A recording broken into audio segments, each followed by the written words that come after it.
Welcome to the Gentleman Project podcast. I'm Cory Moore. And I'm Kirk Chugg. Joining us today is Crawford Cragun. Crawford and I met at a networking event down in Lehi, Utah one day. And ever since, Crawford has kind of been, we've gone to lunch. We've talked about life and real life things.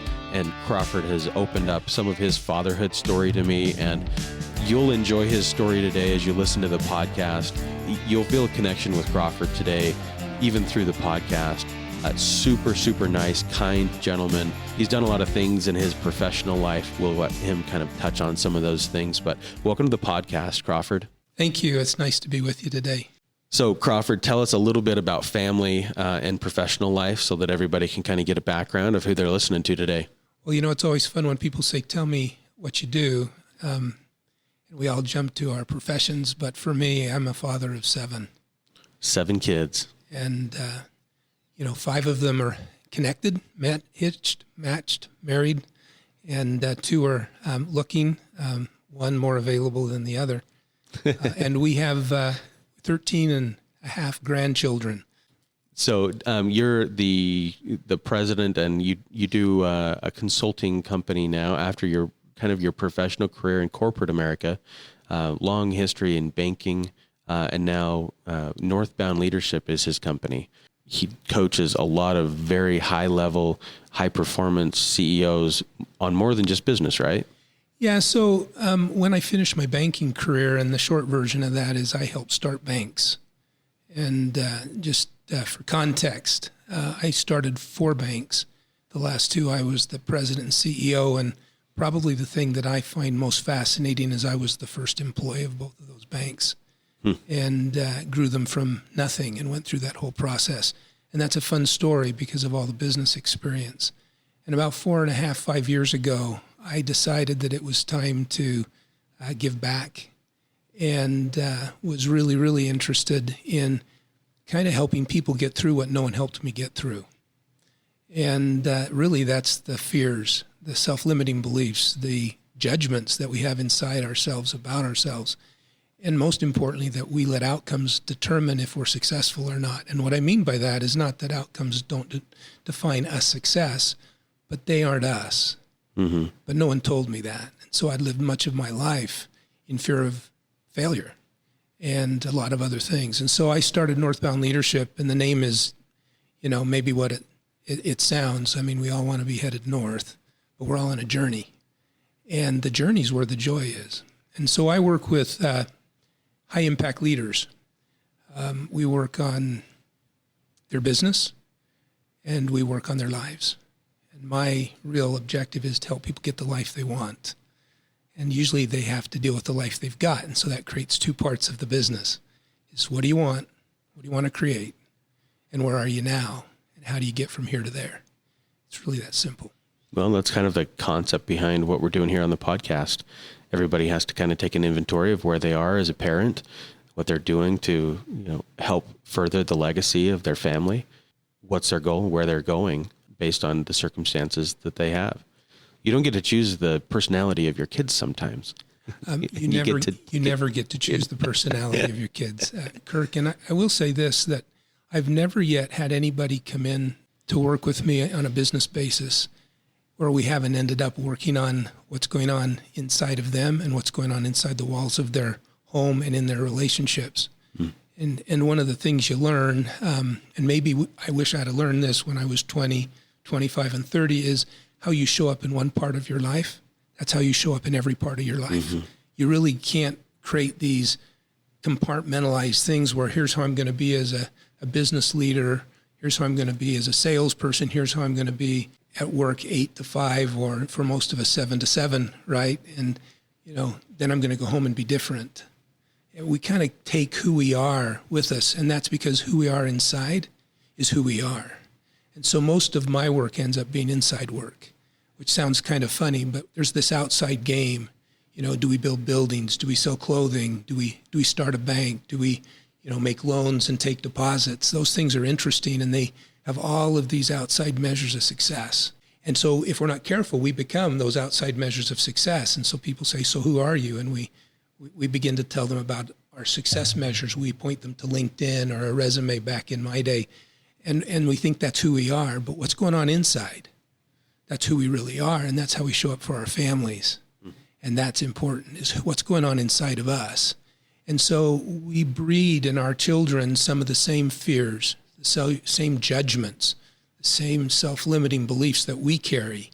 And so most of the time, that's where the real work is what's going inside of me. I remember a guy came to me one time. He has a venture capital funded business down in Orem, and very successful, and probably the most charismatic person I've ever met. He walks into my office. I just say, so why are you here? And tears started running down his cheeks. And I just waited, and he said, I know I'm supposed to be here for my business, and I really need help in my business. And they had some big, hairy, audacious goals, right? They had some things they really wanted to do. He said, but just between you and me, my wife and I are not on the same page. And I haven't really talked to my teenage children in over a year. Then he cried some more. So that was the real project. Like, the business became a project, and I worked with that leadership team. But what was really curious is that meant he was distracted from all the other things he wanted to do, and rightfully so. And this was his fear, that he would get to the other side of his success or climb that ladder of success and notice that no one was with him. So I find this fascinating, this topic you're talking to us about, this idea or principle of, hey, let's decide who you are and who you want to become, not necessarily what you've done. There's a huge difference, right? You kind of explained that as you were this fear of failure, that I won't do what maybe the world or even what I might think is successful, but instead focus on who do I want to be? And the what is kind of irrelevant at that point. Explain that a little bit more to us, and maybe add to that, how are now you talking to your kids about this? Did you talk to them when they were younger? Are you talking to them now about these ideas? Because I think this is a very important topic that you've brought up, that all of us, and especially our children, if we can nurture this thought pattern of keep a true north principle, don't worry about some of the little things. Talk to us more about that. Probably a fun way to do it is look at it as a metaphor, just to start. So, and then I'll talk about what you ask, which is, where am I with my kids, who, by the way, are all adult children.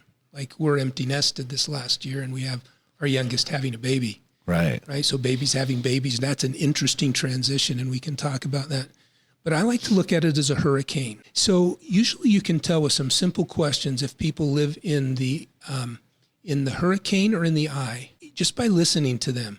Now, in that hurricane, if that's spinning, and we can certainly think of watching The Wizard of Oz, where Dorothy's going up in the hurricane, and there's this house and this cow and this baby buggy all flying around her. And some of us think that we are the outcomes of the hurricane. So in that outer ring of the hurricane where it's spinning, we have a random set of outcomes. And sometimes they are wins, and sometimes they're losses. Sometimes they're good, sometimes they're bad. Sometimes they bring joy, sometimes they bring sorrow.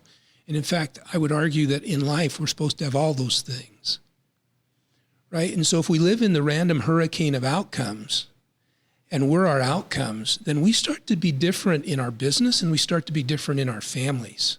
You know, if I think about the thing I've learned most about parenting is, my children are not an outcome. They're people. Like, they're children. They're not objects. Like, they're not, no offense to what you do, but they're not a building. Or they're not a nice suit, right? They are people. And so early on as a parent, often we get caught out in the hurricane, and if we're not careful, we see our children as indicators of our goodness. Like, and so we want to take all the credit for their championships and their trophies, their grades and their awards. And so if we're not careful, we start to communicate, and I'm sure I did this. Like, I'm not saying, hey, look at me, and never felt captive to the random hurricane of outcomes. And so we jump out there and we say, oh, I'm my children. My children are me. No, my children are my children. They're people. When can I see them as them, not as part of me? Like, we always talk about 13-year-olds who one time, the boys, they realize, oh, I'm not an extension of dad. Or the girls, oh, I'm not an extension of mom. Well, we get to learn that as parents too. Like, they are not an extension of us. We can plant them, we can seed them, we can water them, we can nurture them, we can help them grow, but they will be their own plant. And so if the random hurricane of outcomes is not who we are, then who are we? And how do we find out who that is? So that's in the I. But we can in our lives be in the I because it's peaceful there. And so when we can find peace, like when we can really connect and be peaceful, then we can connect to the true source of truth, of knowledge, of wisdom about who we are. And then we can have revealed to us in whatever way you choose to see God. We can have revealed to us who we really are. And when we decide to show up who we really are with our true identity and with our true destinies, both those that are God-given and those that we create for ourselves, the good we're going to be in the world, then the hurricane is not defining us. I don't know if that's helpful. No, that's very helpful. Is there a certain way in which you go about helping people or talking to your family about how to find that I? Well, let me answer the question you asked before. Yes, please. Okay, which is how did I teach this to my children? Okay, and maybe the way I should explain it is to tell you how I didn't teach it to them. Okay, and so let me get really authentic. And it kind of is why I decided that I was done being a corporate executive, a leader, being driven by other people's definitions of my success. And why I said, look, you can create the life you want to create. What is it? Go figure it out. Like, that's a journey. And so I didn't. Like, if we went back through my resume, and I'm proud of my resume, and we did some great things, but you would find job loss. You would find unemployment. You would find bad investments. You would find mistakes, and I don't put those in LinkedIn, right? I mean, I don't list those that way.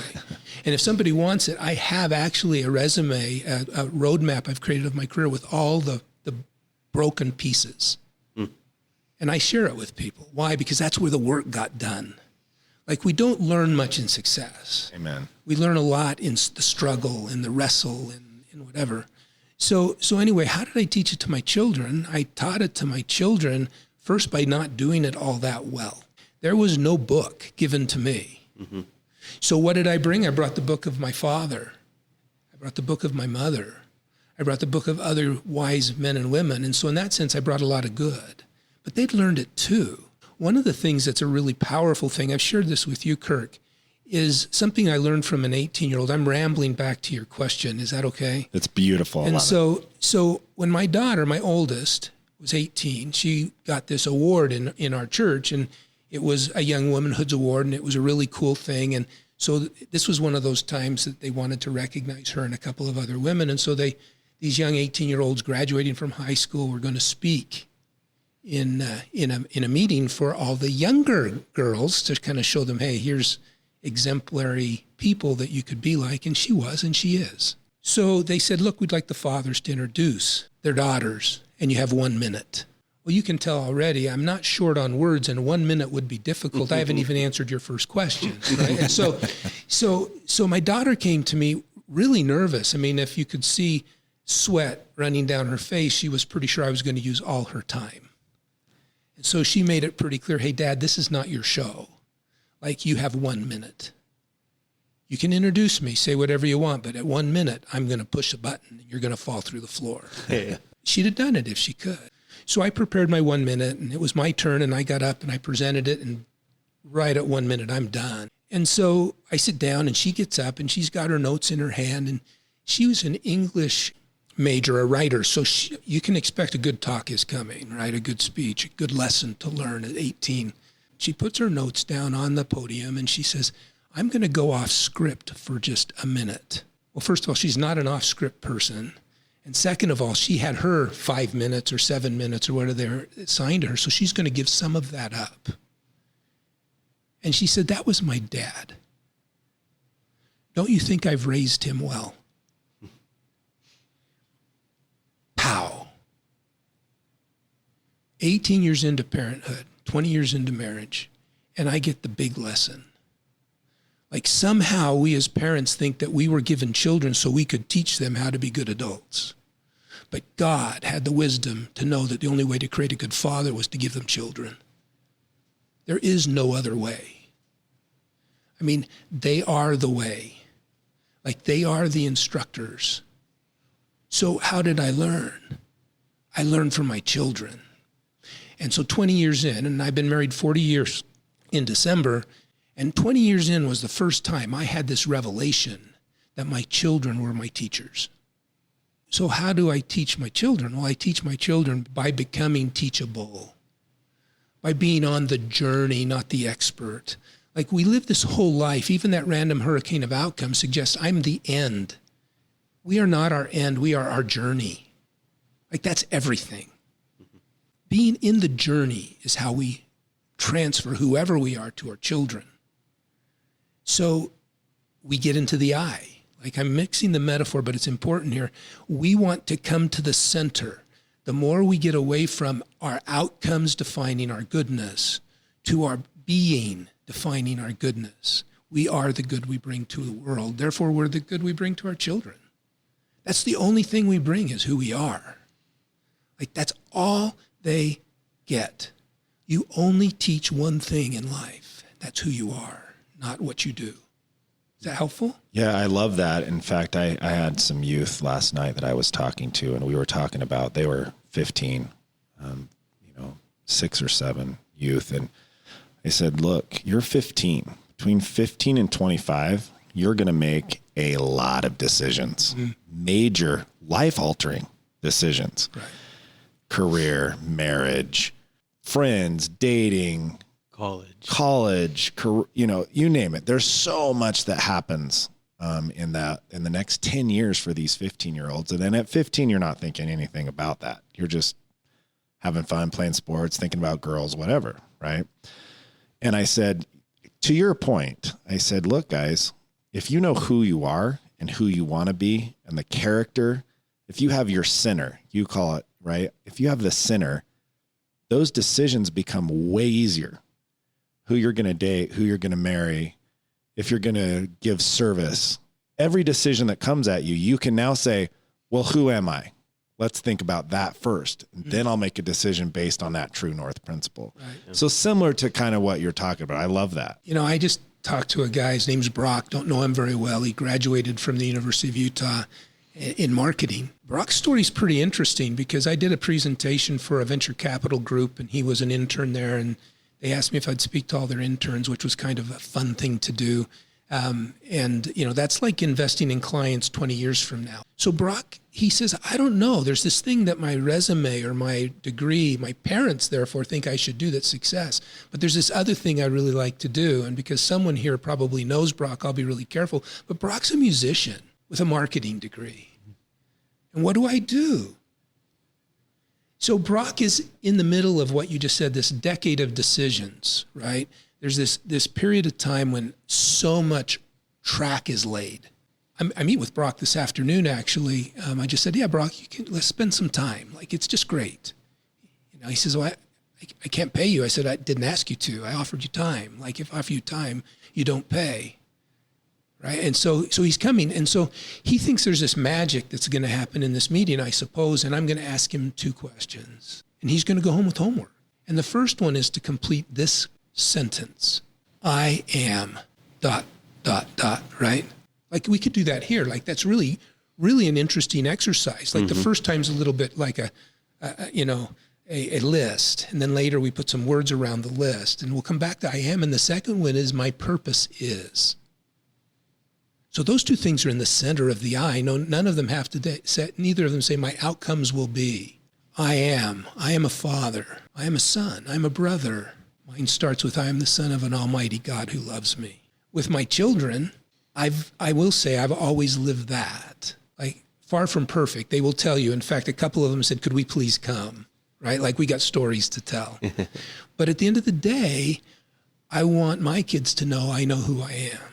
And I want them to know what I chose to believe.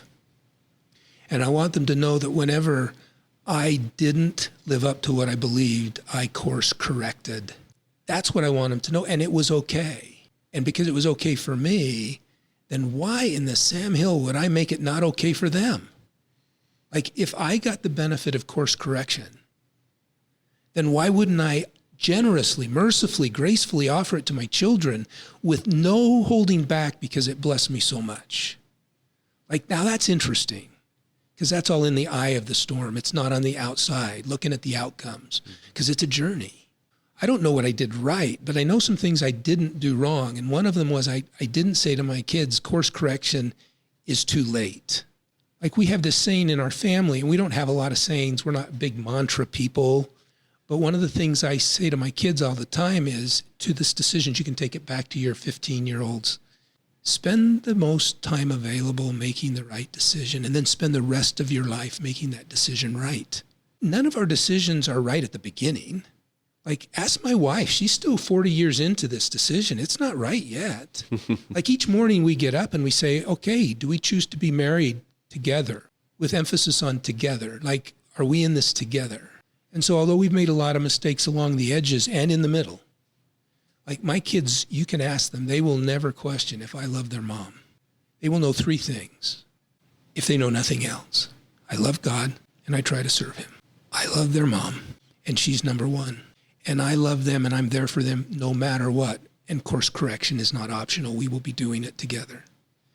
And that works. That doesn't make me a great father.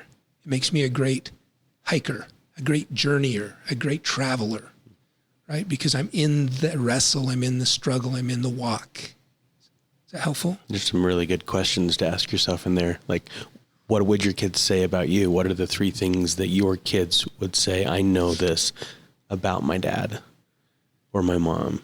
What is it? And is it something that they could say off the top of their head or not? There's some really good introspective questions for us.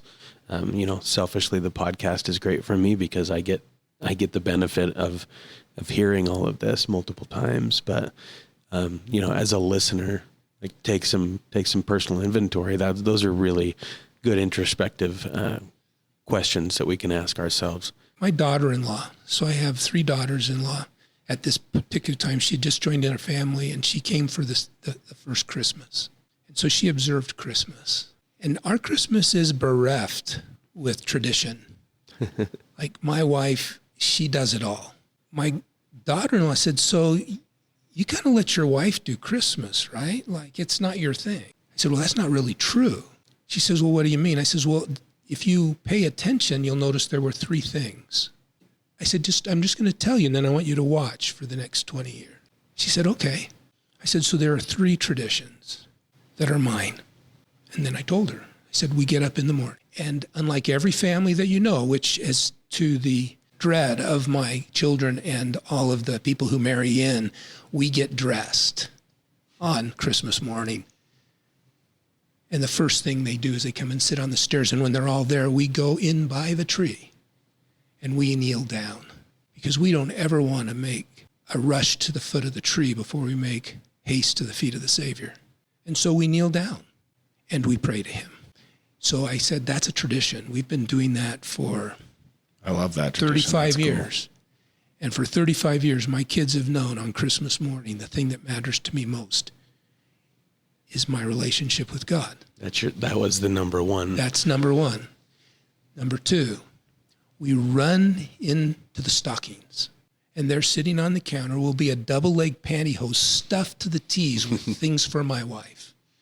Every treat she loves and gifts that all have significant things related to what she loves. And over these years, to this day, everybody watches while my wife opens that stocking. It's symbolic. And when our last daughter left the house, I said, well, this will be the last year for the stocking. And my kids all said, no, it can never be.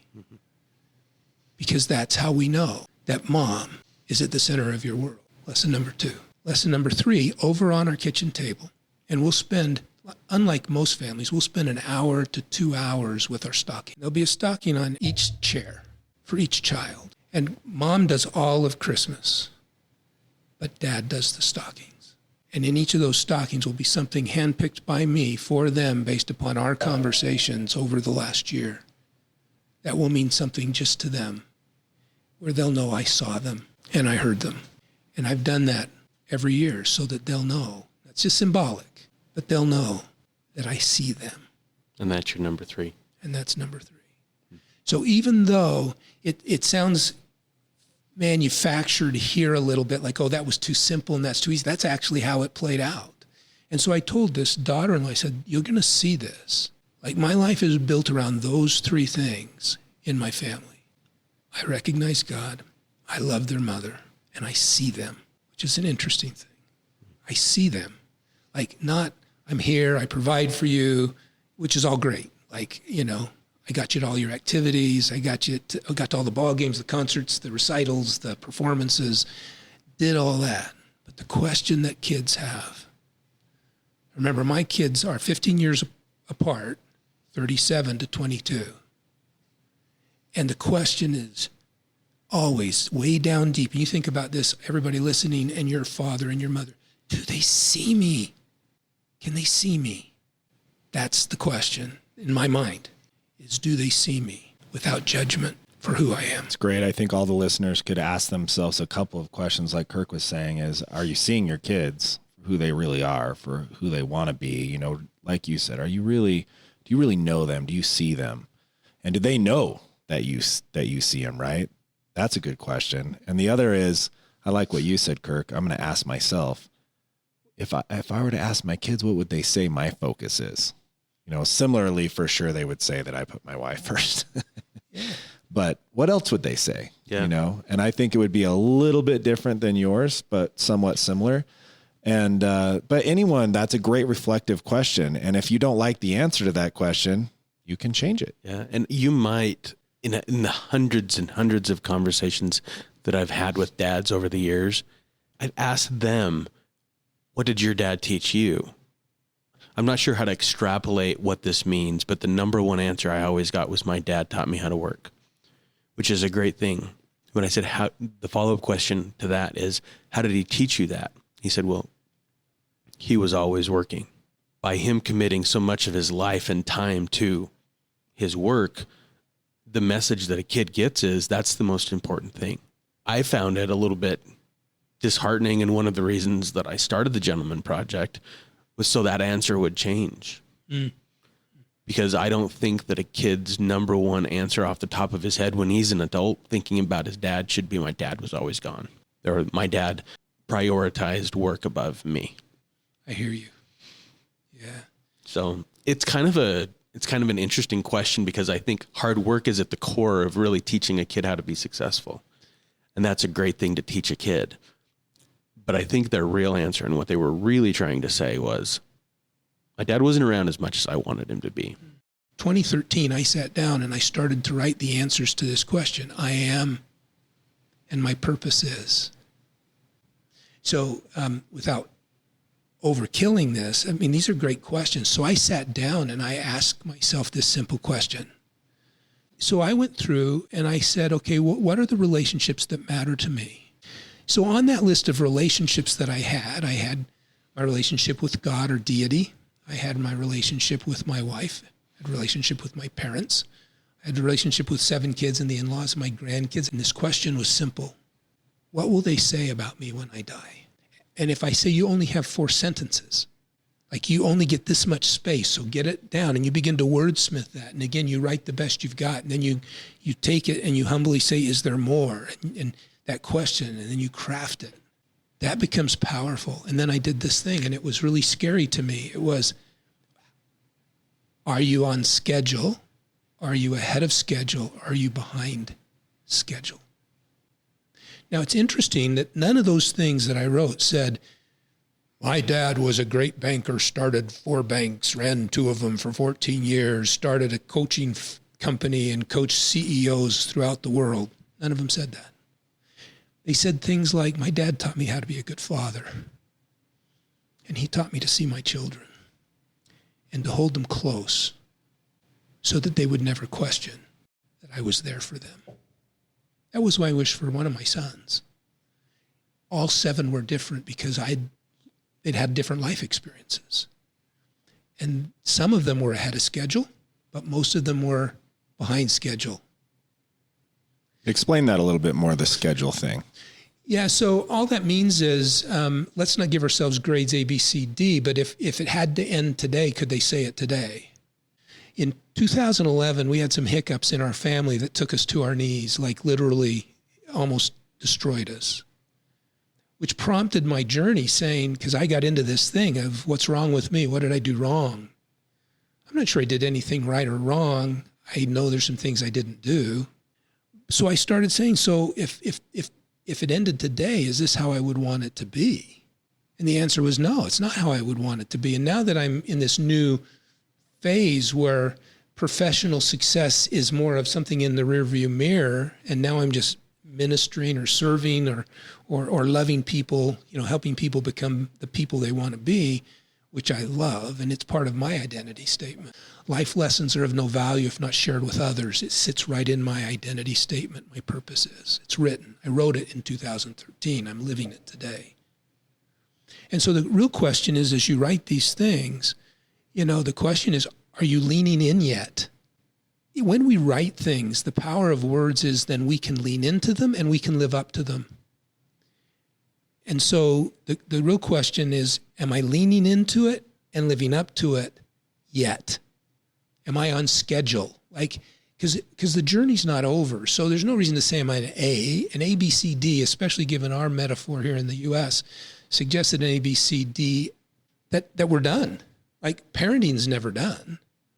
Like small children, small problems, teenage children, teenage problems, and just for the record, adult children, adult problems. Like they come. Yeah. So we have to go back and have you explain. It sounds like there was a bit of an aha or tipping point moment with some things you went through as a family. We have to cover that now. Yeah, so we should cover it, and I need to be careful because some of the story is not mine. Like when your kids are involved, it's their story. So I need to be a little bit cautious or veiled in what I share. In the moment, when people say all hell broke loose, it did. And as those things came to light, I lost my job. And my very best friend defrauded me of a lot of money. Like it all just kind of happened. But when things happen to individuals in your family, they happen to the whole family. And so what happened there is that we ended up with, my one daughter, she's pregnant the next 9 months in our home. And this daughter who'd been bullied by friends, unbeknownst to her parents. And we'd seen a little bit of change in her demeanor. Thought maybe there's some depression, teenage depression going on. And she attempts suicide. For the next 6 months, she's on suicide watch in our home. And then I lose my job, laid off 117 people. Like we'd got a bank approved, got it up and running, and Ford called and said, we're done. Like that's not in the resume. Like the resume says, hey, I started this bank. It was really great. And it was. We raised $1 billion of capital. That's big. We got the thing all going. And then if you remember 2009, like all the auto companies went bankrupt. And so the regulator says, I guess not. And I was out of work 30 months. And during that period of time, my daughter almost lost her baby and my other daughter went to residential care. And other children began to question themselves. Like, and who's this family? Like we had this picture perfect family picture on the wall. I'm not sure my family wants to hear this podcast because I've shared a lot, but it's really important because we had a grandchild die during that next 2 years. That 30 months was incredibly disruptive, but we were in trauma. Like the first thing, I think I told you this, Kirk, once, what I learned there is you should always have a counselor for every child before you need it. Mm-hmm. Like I hired 7 counselors, but we already needed them. There was no rapport built. Like every good father, every good mother, make sure their children have a third party to talk to in confidence before they need it. Because when you need it, it's too late. Like there is nothing shameful about having a family doctor, right? So that when you get appendicitis, you know who to call. Why would it be different for their mental and emotional health? Like this is a big deal. We live in a world that's brutal, particularly girls. Boys fight it out, it's over. A little different with the internet now, but girls are ruthless. And we didn't have any of that structure. And I had 5 girls. Like they all needed support. I mean, when they're all going to their 10-year-old sister for counseling, we got something going on. By the way, she's a great counselor, studying psychology now. She'll be great. She got like real-time training. So this stuff happened and the door fell in, and you can guess what I was doing, because I was out in the random hurricane of outcomes, and suddenly I'd gone from good father picture on the wall to, oh, everybody can see what I can see, which isn't true either. And they're seeing that I'm a fraud. And I was asking this question, what's wrong with me? Notice that when my family needed me most, that I was taking care of me. Like they needed me. I was empty. I'm not ashamed of it. I was then. I was pretty sure that every judgment I had of myself was the judgments that everybody around me had. And I had this epiphany, and I'm going to share it. It was a prayer. I want to be really careful. It's very private.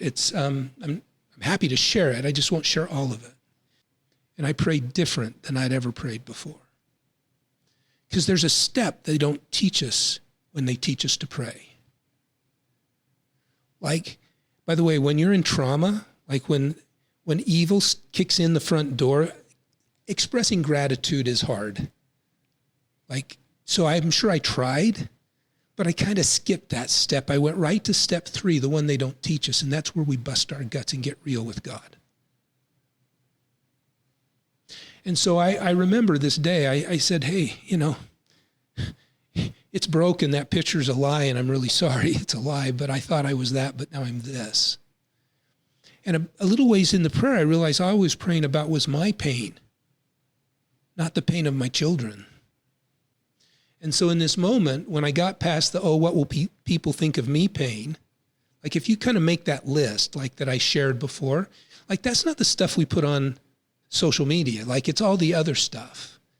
And we had it all at once. I'm not saying we earned it. I'm not saying we deserved it. And for those who choose to judge, I judged me as saying something was wrong with me, like as a father. I'm not sure that's the case. And I'll tell you why in a second. And so then I started to pray for my kids. I mean, what do you do after those things happen? You can't reverse it. You can't change it. You can only move forward. And so I busted a gut. I call that step 3. And we really tell him where it's at with us, because then he can work with us. And that's the only place he can work with us. Like the only place, like I've learned as a coach, the only place I can coach people is where they're at. And if God is the ultimate coach, then he's waiting for us to know where we are so he can help us. Like later I learned that the greatest revelation God can ever give you is clarity on where you or your children really are. Like I remember one time, different prayer, when I said, so how did this all happen to me? And he said, and I remember, you asked me how to help your children, so I showed you where they really are at in their lives. What greater revelation could I give to you? Deal with it, and I'll help you. That changed me. From thinking that no news was good news to thinking that bad news was helpful because I can minister or serve or love my children there. Like it's the only place I can serve them. Like I can't pick them up from where I wish they were.